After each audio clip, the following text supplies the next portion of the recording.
ಮಾನ್ಯ DF ಅವರು ಆಗಮಿಸಬೇಕಾಗಿ ಕೇಳ್ಕೊಳ್ತೇನೆ. ಶಾಸಕರಿಗೆ ನಮ್ಮ ಮನವಿಯನ್ನು ಕೊಡೋಣ. ಮತ್ತೆ ಏನು ಕಂದಾಯ ಇಲಾಖೆಯ ಪರವಾಗಿ AC ಅವರು ಬಂದಿದ್ದಾರೆ, ಅವ್ರಿಗೆ ಕೊಡೋಣ. ಅರಣ್ಯ ಇಲಾಖೆದು ಮತ್ತೆ ಮುಂದೆ ಅದನ್ನ ಮಾತಾಡೋಣ.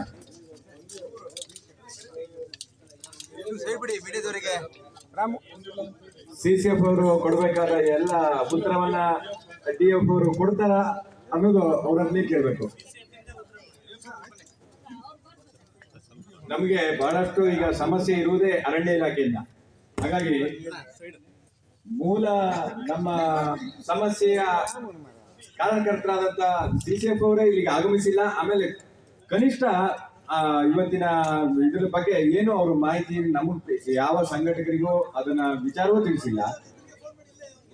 ಆಮೇಲೆ ಅವರದೇ ಇಲಾಖೆಯ ಮುಂಭಾಗಕ್ಕೆ ನಾವು ಕಾಲ್ನಡಿಗೆ ಜಾಥಾ ಬರ್ತೀವಿ ಅಂತ ನಾವು ಮೊದಲೇ ತಿಳಿಸಿದ್ದೇವೆ ಕೂಡ. ಆದ್ರೂ ಅವ್ರು ಬಾರದೇ ಇರೋದ್ರಿಂದ ನಮ್ಮ ಕಷ್ಟ ಅವರಿಗೆ ಇನ್ನು ಅರ್ಥವೇ ಆಗ್ತಾ ಇಲ್ವಾ, ಅಥವಾ ನಮ್ಮ ಕಷ್ಟ ಅವರಿಗೆ ಲೆಕ್ಕವೇ ಅಲ್ವಾ? ಅರಣ್ಯ ಇಲಾಖೆಯವರು ನಮ್ಮ ಮಲೆನಾಡು ನಾಗರಿಕರ ಬಗ್ಗೆ ಅಷ್ಟು ನಿಕೃಷ್ಟತೆಯ? ಅದಾದ್ರೂ ಅವ್ರು ಹೇಳಿ, ನಿಮ್ ಬಗ್ಗೆ ನಮ್ಗೇನು ಕಾಳಜಿ ಇಲ್ಲ, ನಮ್ಗೇನಿದ್ರು ಇಲ್ಲಿರುವ ಪ್ರಾಣಿಗಳು, ಮಂಗಗಳು, ಕೋತಿಗಳು ಇದ್ರ ಬಗ್ಗೆ ಮಾತ್ರ ಕಾಳಜಿ ಇದೆಯಾ? ಅದು ಹೇಳಿ.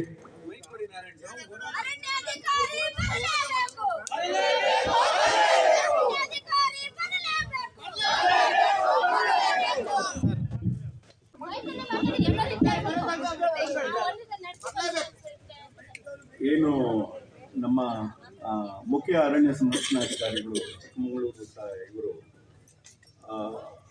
ಅನಿವಾರ್ಯವಾಗಿ ಬೆಂಗಳೂರು ಒಂದು ಮೀಟಿಂಗಿಗೆ ಹೋಗಿರೋದ್ರಿಂದ ಅವರು ಪರವಾಗಿ ನೀವು ಸ್ವೀಕಾರ ಮಾಡಿ ಏನು ಗೊಂದಲಗಳು ಮತ್ತು ಏನಿದೆ ಅದನ್ನೆಲ್ಲ ಸರ್ಕಾರದ ಮಟ್ಟದಲ್ಲಿ ನಿವಾರಣೆ ಮಾಡಲಿಕ್ಕೆ ಏನು ಸ್ಟೆಪ್ಸ್ ತಗೋಬೇಕು ಅದನ್ನು ತೊಗೊಳ್ತೀವಿ ಅಂತೇಳಿ ಹೇಳಿರ್ತಾರೆ.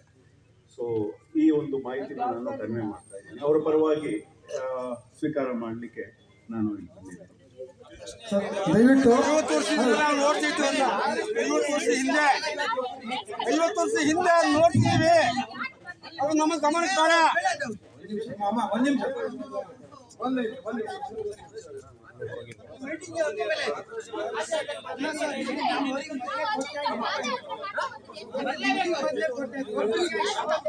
ನಾವು ಅರ್ಜಿ ಕೊಟ್ಟು ಸೋತಾಗಿದ್ದೇವೆ.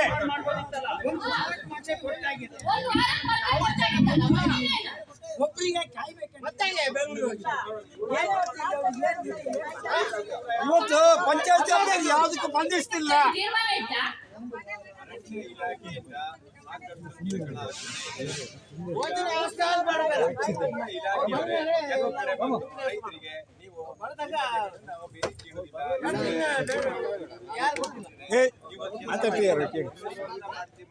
ಮೈಕಲ್ ಮಾತಾಡಿ. ಆಮೇಲೆ ಗಟ್ಟಿ ಮಾಡೋದಕ್ಕೂ ವ್ಯವಸ್ಥೆ ನಡೆದಿದ್ದು. ಕೆಲವು ನಮಗೆ ಯಾರು ನೋಡೆ ಮಾಡಬೇಕು? ಈಗೇನು ಸರ್ಕಾರ ಅವರಿಗೆ ಹಕ್ಕುಪತ್ರ ಕೊಟ್ಟಿದೆ ಅಥವಾ ಪಾಣಿ ಆಗಿದೆ, ಅದು ಕೂಡ ಇಲ್ಲಿಗೆಲ್ಲ ನಿಮ್ದು ಅದನ್ನೇ ವೇಟ್ ಮಾಡ್ತೀವಿ ಅಂತ ಎದುರಿಸ್ತೀವಿ. ಏನಿದು ಕತೆ? ಸರ್, ನೀವು ಬಹಳ ಕಡೆ ಹೋಗಿ, ಅರಣ್ಯ ಅಧಿಕಾರಿಗಳು ಬಹಳ ಕಡೆ ಹೋಗಿ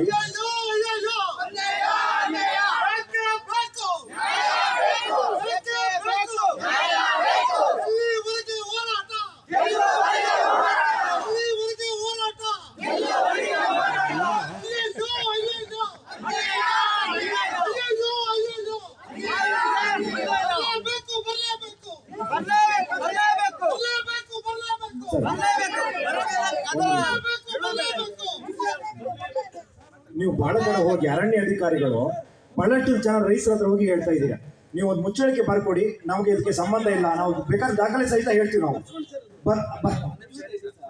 ಬರ್ಸ್ಕೊಳ್ತಾ ಇದ್ದೀವಿ, ಬರ್ಕೊಡಿ ಅಂತ ಹೇಳ್ತಾ ಇದ್ದೀರಾ. ನಮಗೆ ನಾವು ಅರಣ್ಯ ಯಾವಾಗ ಬೇಕಾದ್ರೂ ನಾವು ಒತ್ತುವರಿ ತೆರವು ಮಾಡೋದಕ್ಕೆ ಸಹಕಾರ ಮಾಡ್ತೀವಿ, ಬರ್ಕೊಡಿ ಅಂತ ನೀವು ಬಹಳಷ್ಟು ಕಡೆ ಕೇಳಿದ ಉದಾಹರಣೆಗಳಿದೆ. ಬೇಕಾದ್ರೆ ದಾಖಲೆ ಸಹಿತ ನಾನು ಕೊಡ್ತೀನಿ. ಅಲ್ಲ, ಯಾಕೆ ಈ ಕೆಲಸ ಮಾಡ್ತಾ ಇದ್ದೀರಿ ನಾವು ಯಾರ ಹತ್ರ ಕೇಳಬೇಕು? ಆಯ್ತು, ಕೊಡ್ತೀವಿ ನಾವು. ಸರ್, 94 ಸಿಯಲ್ಲಿ ಹಾಕಿದ ಅರ್ಜಿಗಳೆಲ್ಲವನ್ನೂ ಸಹ ತಮ್ಮ ಇಲಾಖೆಗೆ ಒಪ್ಪಿಗೆ ವರ್ಷ ಕಳಿಸಲಾಗಿತ್ತು. ತಮ್ಮ ಒಂದು ಮಾಹಿತಿ ಇರ್ಬೋದು. ಒಪ್ಪಿಗೆ ಕೊಟ್ಟು ಎಷ್ಟು ಒಪ್ಪಿಗೆ ಕೊಟ್ಟಿದ್ರಿ? ದಯವಿಟ್ಟು ಯಾಕೆ ಈ ಕೊಡಕ್ಕೆ ಅವಕಾಶ ಕೊಟ್ಟಿದ್ದೀರಾ? ಕೊಟ್ಟಿದ್ರಿ, ಮುಂದೆ ಅವ್ರ ಕಥೆ ಏನು? ಕೇಸ್ ಟು ಕೇಸ್ ಬೇಸಿಸ್ ಅಲ್ಲಿ ನಾವು ಕೊಡ್ತಾನೆ ಇದೀವಿ. ಸೊ ಯಾವುದು ಅಂದ್ರೆ ಫಾರೆಸ್ಟ್ ಒಳಗಡೆ ಇದೆ ಅದನ್ನ ಮಾತ್ರ ನಾವು reject ಮಾಡ್ತೀವಿ. ನಿಮಿಷ, ದಯವಿಟ್ಟು ನಾನು ನೋಡಿದ್ದೀನಿ ನಿಮಿಷ.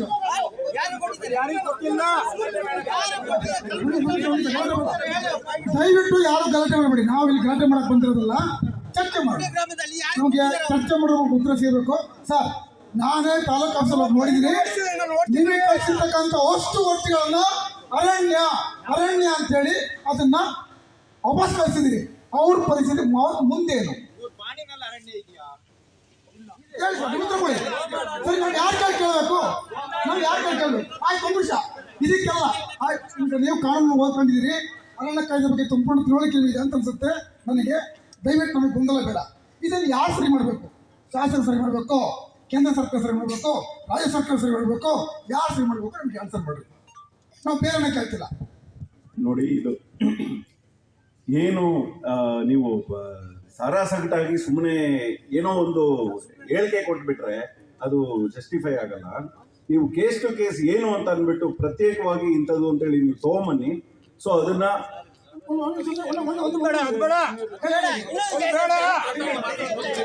ಅದನ್ನ ಯಾವ ಯಾವ ಕಾರಣಕ್ಕೋಸ್ಕರ ಅದು ಸರಿಯಾದ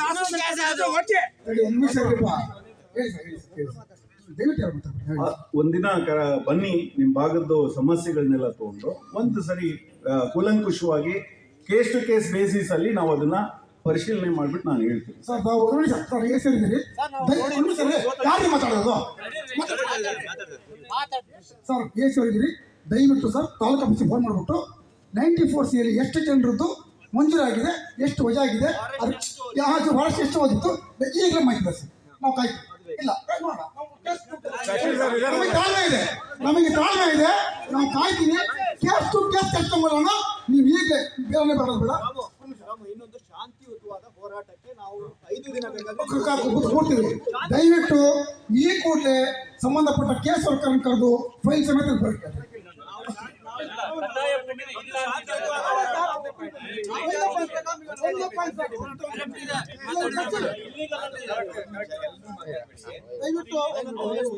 ಮಾತಾಡಬೇಡಿ, ನಮ್ಗೆ ದಯವಿಟ್ಟು ಹೇಳ್ತೀನಿ. ನೀವು ಕರೆಸಿ, ನಮ್ಗೆ ಏನು ಬೇಡ, ನೀವು ಏನು ಭಾಷೆ ಮಾಡೋದು ಬೇಡ.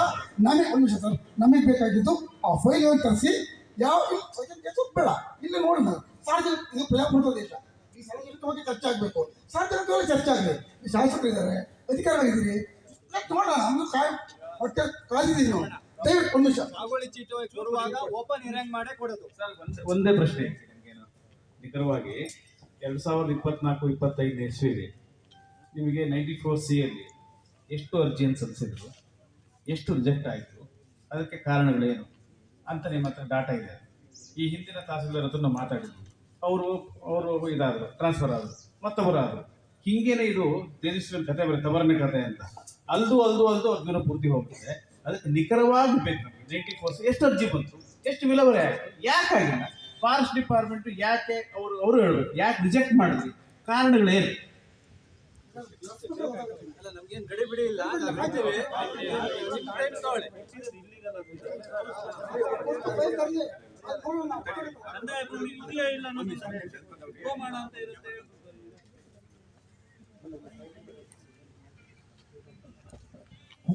ಓಕೆ, ಎಲ್ರಿಗೂ ನಮಸ್ಕಾರ. ಇದನ್ನೇನು ರೈತಪರ ಸಂಘಟನೆಗಳು ಮತ್ತು ಪ್ರಗತಿಪರ ಸಂಘಟನೆಗಳು ಏನು ಹೇಳ್ತೀನಿ, ತಮಗೆ ಶಾಂತಿಯುತವಾಗಿ ತಾವು ಪ್ರತಿಭಟನೆ ಹಮ್ಮಿಕೊಳ್ಳೋದಕ್ಕೆ ನಾನು ತಮಗೆಲ್ಲರೂ ಕೂಡ ಕೃತಜ್ಞತೆಗಳನ್ನು ಸಲ್ಲಿಸ್ತೀನಿ. ಈ ಒಂದು ಕಾರ್ಯಕ್ರಮದಲ್ಲಿ ಮಾನ್ಯ ಶಾಸಕರಿದ್ದಾರೆ ಮತ್ತು ಅನೇಕ ಸಂಘಟನೆಗಳ ಪದಾಧಿಕಾರಿಗಳು ತಾವೆಲ್ಲರೂ ಇದ್ದೀರಾ. ಮಾನ್ಯ ಜಿಲ್ಲಾಧಿಕಾರಿಗಳು ಇವತ್ತು ಹೈಕೋರ್ಟಲ್ಲಿ ಅವರು ಖುದ್ದಾಗಿ ಹಾಜರಾಗಬೇಕು ಅಂತ ನೋಟಿಸ್ ಇದ್ದಿದ್ದರಿಂದ ಅವ್ರಿಗೆ ಹೋಗಿರೋದ್ರಿಂದ ನಾನು ಬೇರೆ ತುರ್ತು ಕೆಲಸದಲ್ಲಿ ಕಡೂರು ತಾಲೂಕು ಕಚೇರಿಯಲ್ಲಿ ಕೋರ್ಟ್ ಇತ್ತು. ಆದರೂ ಕೂಡ ನೀವು ಖುದ್ದಾಗಿ ಹೋಗಲೇಬೇಕು. ರೈತರು ಏನು ಮನವಿ ಕೊಡ್ತಾರೆ ಅದನ್ನು ತೆಗೆದುಕೊಂಡು ಬಂದು ಪರಿಶೀಲನೆ ಮಾಡೋಣ, ನೀವು ಅದನ್ನು ಪರಿಗಣನೆ ತೆಗೆದುಕೊಂಡು ತಗೊಂಡು ಬನ್ನಿ ಅಂತ ನನ್ನನ್ನು ನಿಯೋಜಿಸಿದ್ರೆ ಅಂತ ನಾನು ತುರ್ತಾಗಿ ಇಲ್ಲಿಗೆ ಬಂದಿದ್ದೀನಿ.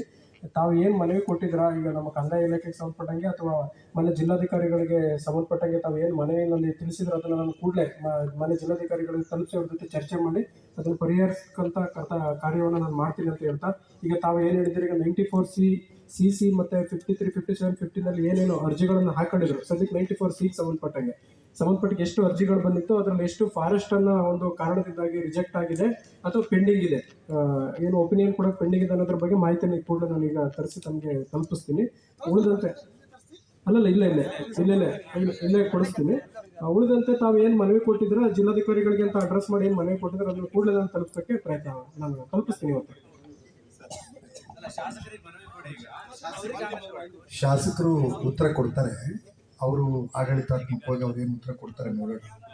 DF ಸಾಹೇಬ್ರ ಹತ್ರ ಜನರದ್ದು ಬೇಡಿಕೆ ಏನಂದರೆ, ನೀವು ಅರಣ್ಯ ಇಲಾಖೆ ವ್ಯಾಪ್ತಿಲಿದೆ ಅಂತ ಹೇಳಿ ನೀವು ರಿಜೆಕ್ಟ್ ಮಾಡ್ತಾ ಇದ್ದೀರಿ. ನಮ್ಮ ರೈತ ಏನು, ವಾಟ್ ಈಸ್ ದ ಆಲ್ಟರ್ನೇಟಿವ್, ಅದನ್ನು ನಮಗೆ ಹೇಳಿ. ನೀವು ಆಲ್ಟರ್ನೇಟಿವ್ ಏನು ಅಂತ ಹೇಳಿದ್ರೆ ನಾವೊಂದು ಸಲಹೆ ಕೊಡ್ತೀವಿ, ಅದು ಆಗುತ್ತಾ ಇಲ್ಲ ಅಂತ ನೀವು ಹೇಳಬೇಕು. ನಿಮ್ಮ ಹತ್ರ ನೀವು ರಿಜೆಕ್ಟ್ ಮಾಡ್ತಿದ್ದೀರಿ, ಯಾಕೆ? ಅದು ಅರಣ್ಯ ಸೆಕ್ಷನ್ 4 ಇದೆ ಅಂತ. ಆಲ್ಟರ್ನೇಟಿವ್ ಯಾರು ಮಧ್ಯದಲ್ಲಿ ಚರ್ಚೆ ಮಾಡಬೇಡಿ.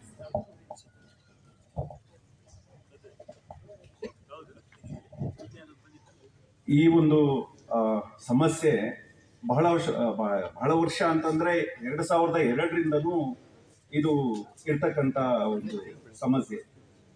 ಸೊ ಬಹಳಷ್ಟು ಅಂದ್ರೆ ನಾನು ಬಂದು 1 ವರ್ಷ ಆದಮೇಲೆ ಸೊ ಕೆಲವೇ ತಿಂಗಳುಗಳಿಂದ ನಾವು ಬಂದ ತಕ್ಷಣವೇ ಅಂದ್ರೆ ಯಾವ ರೀತಿ ಇದನ್ನು ಬಗೆಹರಿಸಲಿಕ್ಕೆ ಸಾಧ್ಯ ಆಗುತ್ತೆ ಅಂತೇಳಿ ನಾವು ಸ್ವಲ್ಪ ಸೂಕ್ಷ್ಮವಾಗಿ ಇಂದಿನ ಆದೇಶಗಳನ್ನೆಲ್ಲ ಪರಿಶೀಲನೆ ಮಾಡಿದಾಗ ಕೆಲವರು ಮಾತಾಡಬೇಕಾದ್ರೆ ಪ್ರಸ್ತಾಪನೂ ಮಾಡಿದ್ರು.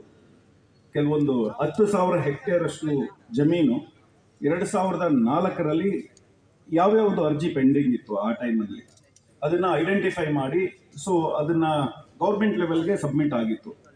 ಆ ಸಂಬಂಧ ಏನು ಆಗಬೇಕಾಗಿತ್ತು ಪ್ರಕ್ರಿಯೆ, ಕಾನೂನಾತ್ಮಕ ಪ್ರಕ್ರಿಯೆ ಏನಾಗಬೇಕಾಗಿತ್ತು ಅದು ಆಗಿರಲಿಲ್ಲ.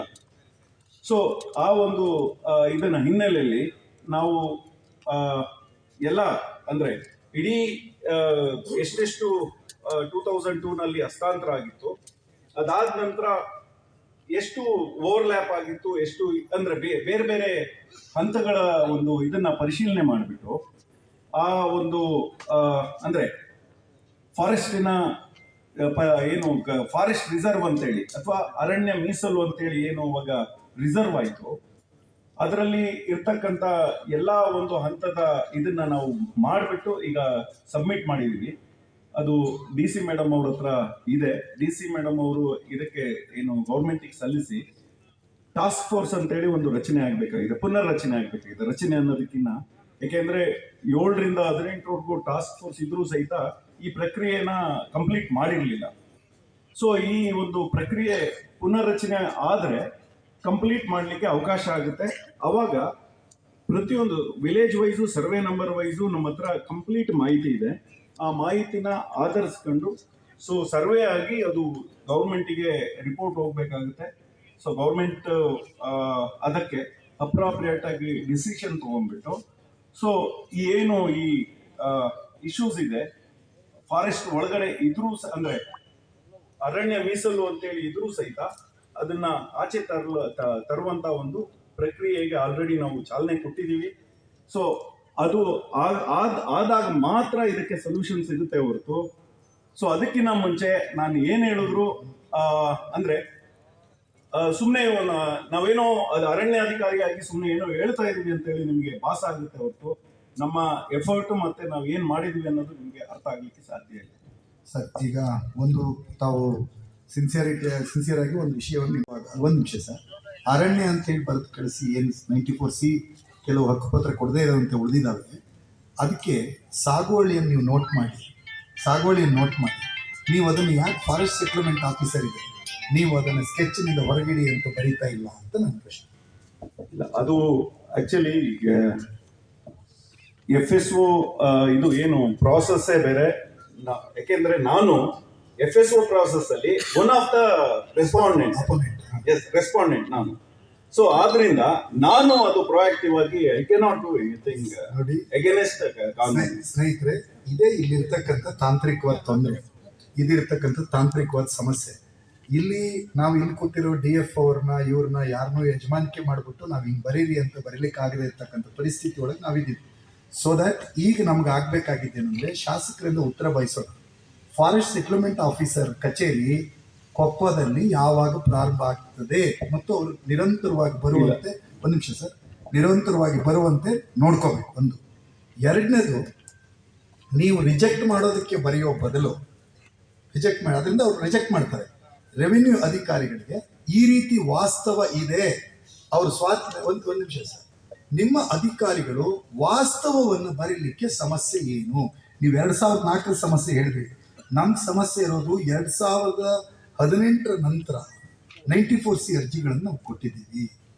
ಅದಕ್ಕೆ ಏನು ನಿಮ್ಮ ನಿಲುವು ಅನ್ನೋದಂತ ಪ್ರಶ್ನೆ ಬಂದಾಗ, ನೀವು ಹಳೇದು ಯಾವುದೋ ಜಂಟಿ ಸರ್ವೆ ರಿಪೋರ್ಟ್ ಇಟ್ಕೊಂಡು ಮಾಡಿದಾಗ ಮತ್ತು ತುಂಬ ಜನ ಬೆನಿಫಿಷಿಯರೀಸ್ ಅದರಿಂದ ಹೊರಗುಳಿತಾರೆ, ಸಮಸ್ಯೆ ಮತ್ತೆ ಮುಂದುವರಿಯುತ್ತೆ ಅನ್ನುವಂಥದ್ದು.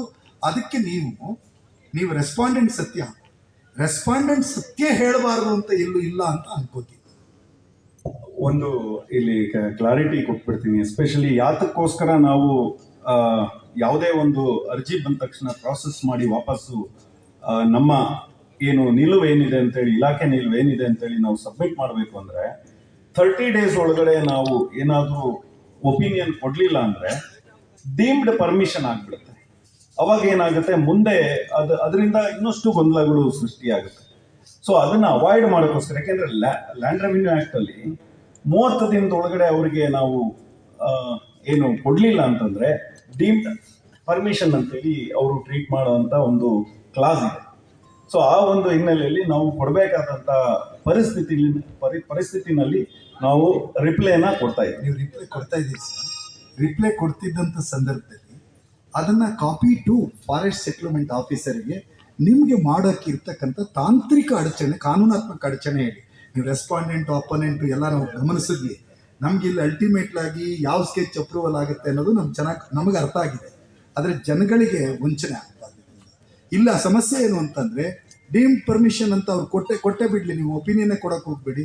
ನೀವು ಒಪಿನಿಯನ್ ಕೊಡೋದು ಸತ್ಯ ಅಂತಾದರೆ ನೀವು ಅರಣ್ಯ ಅಂತಲೇ ಕೊಡಿ. ಫಾರೆಸ್ಟ್ ಸೆಟ್ಲ್ಮೆಂಟ್ ಆಫೀಸರ್ಗೆ ಸೆಕ್ಷನ್ 4 ಒಳಗೆ ಈ ರೀತಿ ಇದೆ ಅಂತ ನೀವು ಯಾಕೆ ವಾಸ್ತವ ವರದಿ ಕೊಡೋಕೆ ಹಿಂದೆ ಮುಂದೆ ನೋಡ್ತಾ ಇದ್ದೀರಿ? ಇದ್ರ ಬಗ್ಗೆ ನಾನು ಖಂಡಿತ ಈಗಲೇ ನಮ್ಮ ಉನ್ನತಾಧಿಕಾರಿಗಳ ಜೊತೆ ಚರ್ಚೆ ಮಾಡಿ ಆ ಥರ ಕೊಡಲಿಕ್ಕೆ ಅವಕಾಶ ಇದೆ ಅಂತ ಹೇಳಿ ಅವ್ರ ಜೊತೆನೂ ಒಂದು ಸರಿ ತಾಂತ್ರಿಕವಾಗಿ ಯಾವ ರೀತಿ ನಾವು ನಿಲುವು ತಗೋಬೋದು ಅಂತೇಳಿ ಚರ್ಚೆ ಮಾಡಿಬಿಟ್ಟು, ಸೊ ಸಾಧ್ಯ ಆದರೆ ನಾವಿನ್ನು ಮುಂದೆ ಅಡಾಪ್ಟ್ ಮಾಡಲಿಕ್ಕೆ ಟ್ರೈ ಮಾಡ್ತೀವಿ. ಈಗ ಒಂದು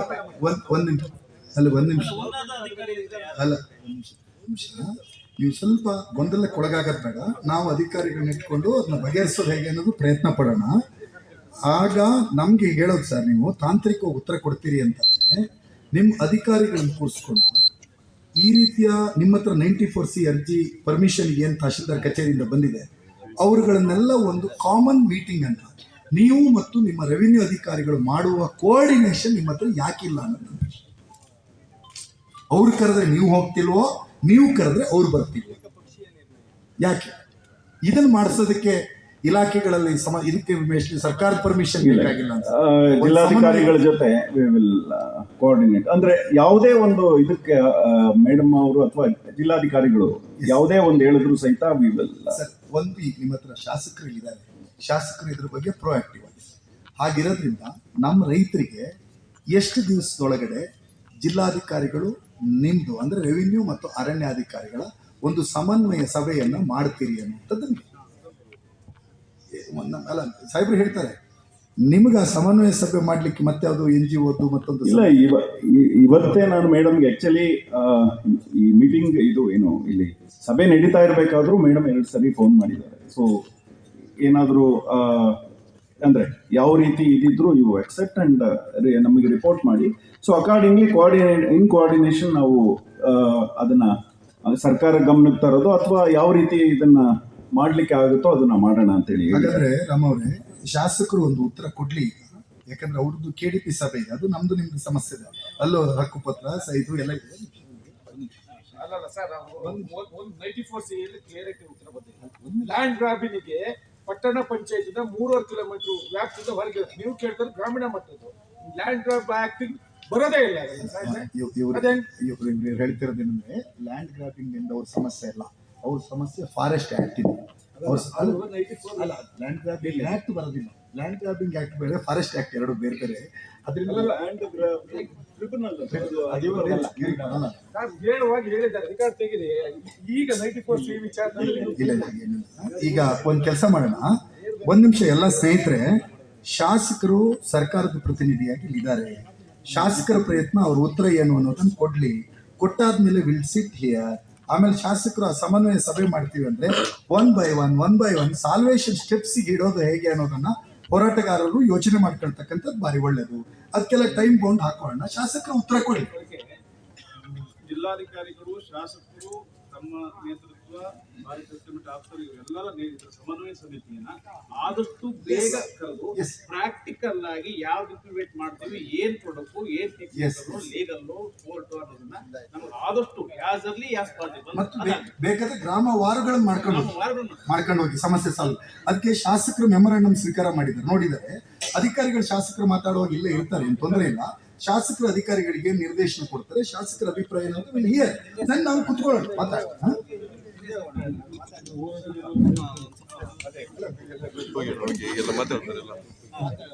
ಎಲ್ಲ ಕೂತ್ಕೊಳ್ಳಿ ಅಲ್ಲಲ್ಲೇ.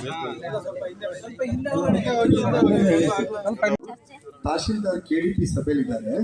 ಅರ್ಜಿನೂ ರಾಮ ಕೊಡಕ್ಕಿಲ್ಲ. ಅರ್ಜಿ ಕೊಡೋದು ನಾವು ಇಂಡಿವಿಜುವಲ್ ಆಗಿ ಅರ್ಜಿ ಕೊಟ್ಟಾಗ, ಇದು ಹೋರಾಟ ಕೂತಿದ್ದೀವಿ ನಾವು. ಕೂತಾಗ ಮಾಹಿತಿ ನೀವು ಕೊಡಬೇಕು ಅಂತ ಕೇಳೋದು ನಮ್ದೊಂದು ಹಕ್ಕು ಮತ್ತೆ ಪ್ರಿವಿಲೇಜ್. ಆದ್ರಿಂದ ಅವ್ರು ನಿರ್ದೇಶನ ಕೊಡ್ತಾರೆ. ದಯವಿಟ್ಟು ತಹಶೀಲ್ದಾರ್ ಮತ್ತೆ ಅರ್ಜಿ ಕೊಡಬೇಕು ಅದೆಲ್ಲ ಬೇಡ. ಅವ್ರು ಒಂದು ವಾರದೊಳಗಡೆ ಯಾಕಾಗಿ 94C 5053 ರಿಜೆಕ್ಟ್ ಆಗಿದೆ ಅರಣ್ಯ ಇಲಾಖೆಯಿಂದ ಆ ಅಭಿಪ್ರಾಯಗಳನ್ನ ತಗೊಂಡು ಬರ್ಬೇಕು. DFO ಸಾಹೇಬ್ರೆ, ನೀವೇ ಯಾಕೆ ನೀವು ಚರ್ಚೆಗೆ ಇಳ್ಕೊತೀರಿ? ನಾವು ಹೋರಾಟ ಮಾಡ್ತಾ ಇದೀವಲ್ಲ ಇಲ್ಲಿ. ಅವರೆಲ್ಲ ಹೋರಾಟ ಮಾಡಕ್ ಬಂದವ್ರಿ ಸರ್, ನಡೆದಿದ್ದಾರೆ. ಅವ್ರಿಗೆ ನೋವಿದೆ, ಊಟ ಮಾಡದೆ ನಿಂತಿದ್ದೀವಿ. ನೀವು ಹಂಗೆಲ್ಲ ಮಾತಾಡ್ಬೋದು ಸರ್. ಒಳ್ಳೆ ಕಥೆ ಆಯ್ತಲ್ಲ. ವಿಷಯ ಡೈವರ್ಟ್ ಮಾಡ್ಬಿಟ್ಟು ಸುರೇಶ್ ಈಗ ನಮ್ದು ದಯವಿಟ್ಟು ಚಳವಳಿಗೆ ಒಂದು ತಾಂತ್ರಿಕವಾದ ರಿಸಲ್ಟ್ ತಗೊಳ್ಳೋ ಪ್ರಯತ್ನ ಮಾಡಿ ಅನ್ನೋದು ನಮ್ಮ ವಿನಂತಿ. ಒಂದು ರಿಸಲ್ಟ್ ಕಾಂತರಾಜ್ ಅವರಿಂದ 94C ಮತ್ತು 5053 ಯಾವ್ದು ರಿಜೆಕ್ಟ್ ಆಗಿದಾವೆ ಅಷ್ಟನ್ನು ಕನ್ಸೈಸ್ ಮಾಡಿ ವಿತ್ ರೀಸನ್ ದಾಖಲೆಗಳನ್ನು ಕೊಡಬೇಕು. ಅದಕ್ಕೆ ನಾವು ಪ್ರತ್ಯೇಕ ಅರ್ಜಿಯನ್ನು ಕೊಡೋದಿಲ್ಲ. ನಮ್ದು ಬೇಡಿಕೆ ಕಾಲಮಿತಿ ಒಳಗೆ ಒಂದು ವಾರದೊಳಗೆ ಚಪ್ಪಳ ಹೊಡೆಯ ಗೆದ್ದಿದೆ ಹೋರಾಟ. ಒಂದ್ ನಿಮಿಷ ಸುರೇಶ್, ಒಂದ್ ನಿಮಿಷ. ಬರೀ ನಾವು ಕೇಳಿ ನೀವು ಕ್ವಶನ್ ಬಿಟ್ರೆ ನಾವು ಗೆದ್ದಂಗೆ ಆಗಲ್ಲ. ಅಷ್ಟು ಜನನು ಇಲ್ಲೇನಕ್ಕೋಸ್ಕರ ಈ ದೇಶವಾಸಿಗಳು ಅವರಿಗೆ ನೀವು ಬದುಕಕ್ಕೋಸ್ಕರ ಹಕ್ಕುಪತ್ರ ಕೊಡಬೇಕು. ಅದಕ್ಕೇನು ಮಾಡಬೇಕು ಅನ್ನೋದನ್ನ ನೀವೆಲ್ಲ ಯೋಚನೆ ಮಾಡಿ, ಮನಸ್ಸಿಂದ ಕೆಲಸ ಮಾಡಿ, ಹೃದಯದಿಂದ ಕೆಲಸ ಮಾಡಿ. ಎಲ್ಲರೂ ನೀವು ಈ ಜನರಿಗೆ ಇಲ್ಲಿ ಬೇರೆಯವ್ರು ಕೇಳ್ತಿಲ್ಲ, ಏನು 30-40 ಸೈಟ್ ಕೇಳ್ತಿರೋದು ಮನೆ ಇರಕ್ಕೆ. ನಿಮ್ಮನೆಗೆ ನಿಮಗೆ ಒಂದು ಬದುಕಕ್ಕೆ ಒಂದು ಸಣ್ಣ ಜಾಗ ಇಲ್ಲ ಅಂದ್ರೆ ಏನಾಗುತ್ತೆ ಸರ್? ನೀವು ಯೋಚನೆ ಮಾಡಿ. ನೀವು ನಾವು ಅರ್ಜಿ ಕೊಟ್ಟಿದ್ದೀವಿ, ಅವ್ರಿಗೆ ಗೌರ್ಮೆಂಟ್ ಕೊಡ್ತದಲ್ಲ ಸರ್.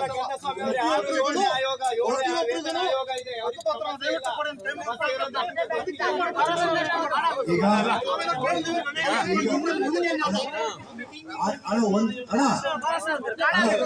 ಒಂದ್ ನಿಮಿಷ. ಈಗ ತಪ್ಪಿಸಿ ಹೋಗಿ ಗಲಾಟೆ ಮಾಡಿ ನೀವೆಲ್ಲ ಒಪ್ಪುದ್ರಂದ್ರೆ DFO ಕಚೇರಿನ ನುಗ್ಗೋಣ. ಅದಲ್ಲ ಸಬ್ಜೆಕ್ಟ್. ಈಗ ಸಬ್ಜೆಕ್ಟ್ ನಮ್ಗೆ ಬೇಕಾಗಿದ್ದು ಸಾಲ್ವೇಷನ್ಗೆ ನೀವು ರಾಮ ಅವರು ಕೇಳಿರ್ತಕ್ಕಂಥ ಬೇಡಿಕೆ ತಗೊಂಡ್ಮೇಲೆ ಎಷ್ಟು ಜನ ವ್ಯಕ್ತಿಗಳದ್ದು ರಿಜೆಕ್ಟ್ ಆಗಿದೆ ಅಷ್ಟು ಜನಕ್ಕೆ ಪತ್ರ ಬರೆಯೋಣ. ನಿಮ್ದು ಇಂಥ ಕಾರಣಕ್ಕೆ ರಿಜೆಕ್ಟ್ ಆಗಿದೆ, ಈ ರೀತಿ ಹೋರಾಟ ರೂಪಿಸ್ತೀವಿ ಬನ್ನಿ ಅಂತ. ಬರೋದಿದ್ರೆ ಅವನ ಹಣೆ ಬರ, ಬಂದ್ರೆ ನಾವು ನ್ಯಾಯಕ್ಕಾಗಿ ಅವನ ಜೊತೆ ನಿಂತ್ಕೊಳ್ಳೋಣ. ಇದು ಹೋರಾಟ. ಎರಡನೇ DFO ಆಫೀಸ್ ಅವರು, DFO ಅವ್ರ ಹತ್ರ ನಾನು ವಿನಂತಿ ಮಾಡ್ತೀನಿ, ದಯವಿಟ್ಟು HK ಸುರೇಶ್ ಅವರು ಭಾರಿ ದೊಡ್ಡ ಮಟ್ಟದಲ್ಲಿ ಹಿಂದಿಂದ ಹೋರಾಟ ಮಾಡ್ಕೊಂಡು ಬಂದಂಥವ್ರು.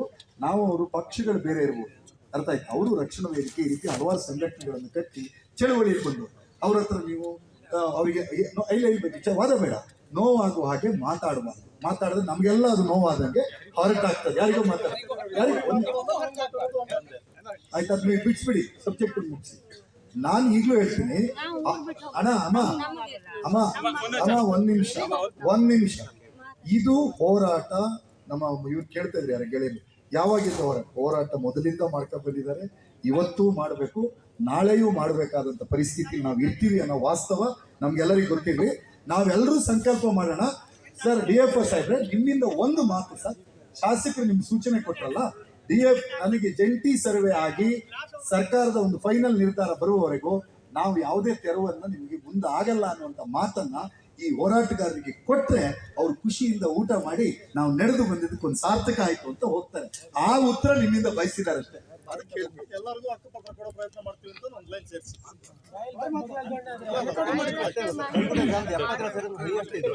ಏನು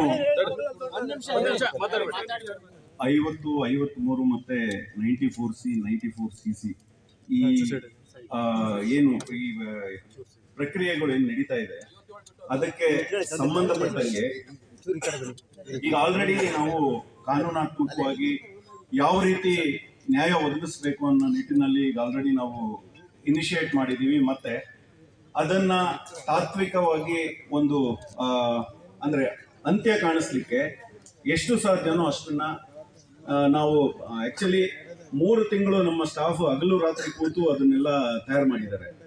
ಅಂದ್ರೆ ಯಾಕೆಂದ್ರೆ ಒಂದೊಂದು survey number 1528 survey numbers village wise ಅಷ್ಟು ಸರ್ವೆ ನಂಬರ್ಸ್ನ ನಾವು ಸೆಗ್ರಿಗೇಟ್ ಮಾಡಬೇಕಾಗಿತ್ತು.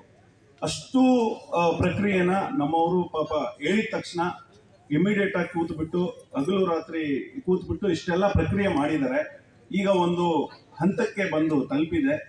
ಸೊ ಅದನ್ನ ಮುಂದಿನ ಲೆವೆಲ್ಗೆ ನಮ್ಮ ಶಾಸಕರು ಸಹಿತ ಹೇಳ್ದಂಗೆ ಸೊ ಅವರು ಸೀರಿಯಸ್ ಆಗಿ ತಗೊಂಡು ಅದನ್ನ ಮುಂದುವರಿಸ್ತಾ ಇದ್ದಾರೆ. ಒಂದ್ಸರಿ ಟಾಸ್ಕ್ ಫೋರ್ಸ್ ಪುನರ್ರಚನೆ ಆದ್ರೆ ಖಂಡಿತ ಇಷ್ಟು ಸಮಸ್ಯೆಗಳಿಗೆ ಒಂದು ನಿರ್ದಿಷ್ಟವಾದಂತ ಒಂದು ಸೊಲ್ಯೂಷನ್ ಅಥವಾ ಸಾಲ್ವೇಷನ್ ಅನ್ನ ನಾವು ಕಂಡುಕೊಳ್ಳಿಕ್ಕೆ ಆಗುತ್ತೆ ಅಂತ ಹೇಳಿ ಹೇಳ್ತಾ ಸೊ ಇದು ಈ ಪ್ರಕ್ರಿಯೆಗಳು ಮುಗಿಯೋವರೆಗೂ ನಾವು ನಮ್ಮ ಇಲಾಖೆ ವತಿಯಿಂದ ಅಂದ್ರೆ ಯಾವುದು ಸೀರಿಯಸ್ ಇವಿಲ್ಲ ಅದನ್ನ ನಾವು ಯಾವ ಮಾಡ್ಲಿಕ್ಕೆ ಕಾನೂನು ರೀತಿಯಲ್ಲಿ ಯಾವುದು ಅಂತ್ಯ ಆಗೋಗಿದೆ ಇಲ್ಲ ಈಗ ನಾನು ಕಾನೂನು ರೀತಿಯಾಗಿ ಯಾವುದು ಅಂತ್ಯ ಆಗಿದೆ ಅದಕ್ಕೆ ನಾನು ಏನು ಮಾಡ್ಲಿಕ್ಕೆ ಸಾಧ್ಯ ಇಲ್ಲ.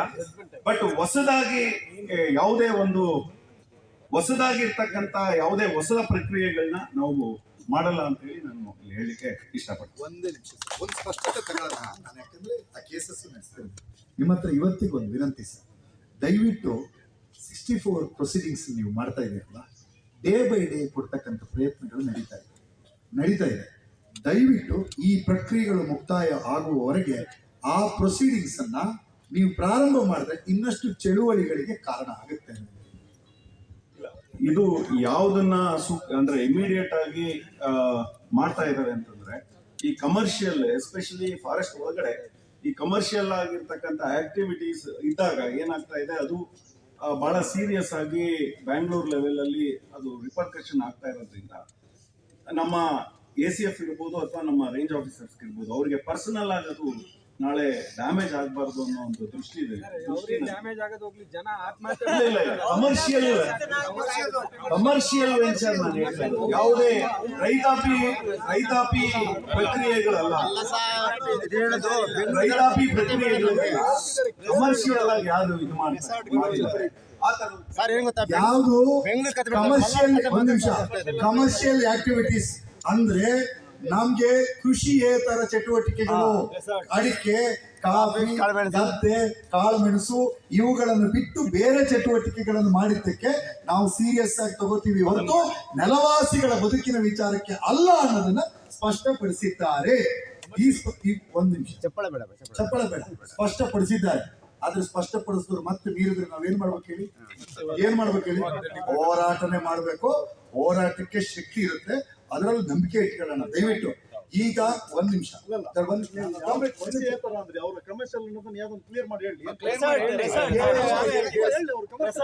ಕಮರ್ಷಿಯಲ್ ಅಂದ್ರೆ ನಾನು ಹೇಳ್ತೀನಿ ಸರಿಯಪ್ಪ, ಒಂದ್ ನಿಮಿಷ ನಾನು ಹೇಳ್ತೀನಿ. ಅದಕ್ಕೆ ಅವ್ರು ಅಲ್ಲ ಅಂದ್ರೆ ಅಲ್ಲ ಅಂತ ಹೇಳಿ. ಕಮರ್ಷಿಯಲ್ ಅಂತಂದ್ರೆ ರೆಸಾರ್ಟ್ಗಳನ್ನು ಕಟ್ಟೋದು, ಲಾಡ್ಜ್ ಕಟ್ಟೋದು, ಹೋಟ್ಲು ಮಾಡೋದು, ಹೊಸದಾಗಿ ಗಣಿಗಾರಿಕೆ ಮಾಡ್ತಕ್ಕಂಥದ್ದು, ಇದು ಕಮರ್ಷಿಯಲ್ ಆಕ್ಟಿವಿಟಿ. ನಾವು ನೀವು ಏನ್ ಮಾಡ್ಕೊಂಡು ಬದುಕ್ತಾ ಇದೀವಲ್ಲ ಇದು ರೈತಾಪಿ ಚಟುವಟಿಕೆ. Correct sir? ಅಷ್ಟೇ ಸರ್. ಇದು ಬಿಟ್ಟು ಬೇರೆ ಯಾವ್ದು ಕಮರ್ಷಿಯಲ್ ಇದೆಯಾ? ಇಲ್ವಲ್ಲ.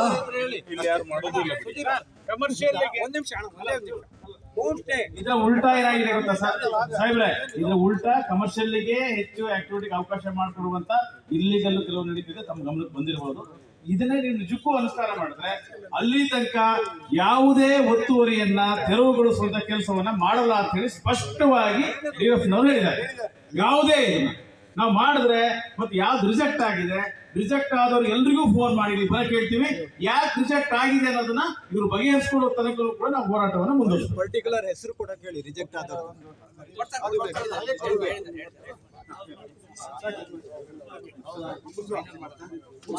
ದಯಮಾಡಿ ಮನೆ ಪತ್ರ. ಆತ್ಮೀಯ ರೈತ ಬಾಂಧವರೇ, ಕಾರ್ಮಿಕ ಬಂಧುಗಳೇ, ಇದುವರೆಗೂ ಕಲ್ಲುಗಡೆಯ ಈ ಸಮಿತಿಯ ನೇತೃತ್ವದಲ್ಲಿ ಶೃಂಗೇರಿ ಕ್ಷೇತ್ರದ ಎಲ್ಲ ಜನಪರ ಒಕ್ಕೂಟಗಳ ಸಹಕಾರದೊಂದಿಗೆ ಈಗ ಕಾಲ್ನಡಿಗೆ ಜಾಥಾದ ಪ್ರತಿಭಟನಾ ಸಭೆ ಇದೀಗ ಮುಕ್ತಾಯ ಹಂತ ತಲುಪಿದೆ.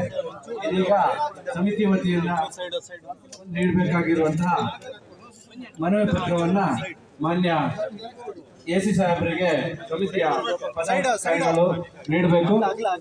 ಹಾಗೆ ಸಿಸಿಎಫ್ ಅವರಿಗೆ ನೀಡಬೇಕಾಗಿರುವಂತಹ ಮನವಿ ಪತ್ರವನ್ನ ಡಿಎಫ್ ಅವರಿಗೆ ನೀಡಬೇಕು ಅಂತ ಕೇಳ್ಕೊಳ್ತಾ, ಇವತ್ತಿನ ಈ ಸಭೆಯಲ್ಲಿ ಮಾನ್ಯ ಡಿಎಫ್ ಅವರು ಇನ್ನು ಮುಂದೆ ಏನು ಈಗಾಗಲೇ 94CC 94C ಹಾಗೂ 53 ಮತ್ತು 57 ಪ್ರಕರಣಗಳ ಅರ್ಜಿ ಇರುವಂತಹ ಯಾವುದೇ ಸರ್ಕಾರಿ ಭೂಮಿಯಲ್ಲಿರುವಂತಹ ಸಾಗುವಳಿಯನ್ನ ತೆರವು ಮಾಡುವುದಿಲ್ಲ ಅಂತ ಭರವಸೆ ಕೊಟ್ಟಿದ್ದಾರೆ. ಇದಕ್ಕೆ ಅರಣ್ಯದ ಇಲಾಖೆಯ ಅಧಿಕಾರಿಗಳಿಗೆ ಧನ್ಯವಾದಗಳನ್ನು ಸಮರ್ಪಿಸುತ್ತಿದ್ದೇವೆ. ಹಾಗೂ ಈ ರೀತಿಯ ಹೋರಾಟಕ್ಕೆ ಸಹಕಾರ ನೀಡಿದ ನಮ್ಮೆಲ್ಲರಿಗೂ ಧನ್ಯವಾದಗಳನ್ನು ಸಮರ್ಪಿಸುತ್ತೇನೆ. ಈಗಾಗಲೇ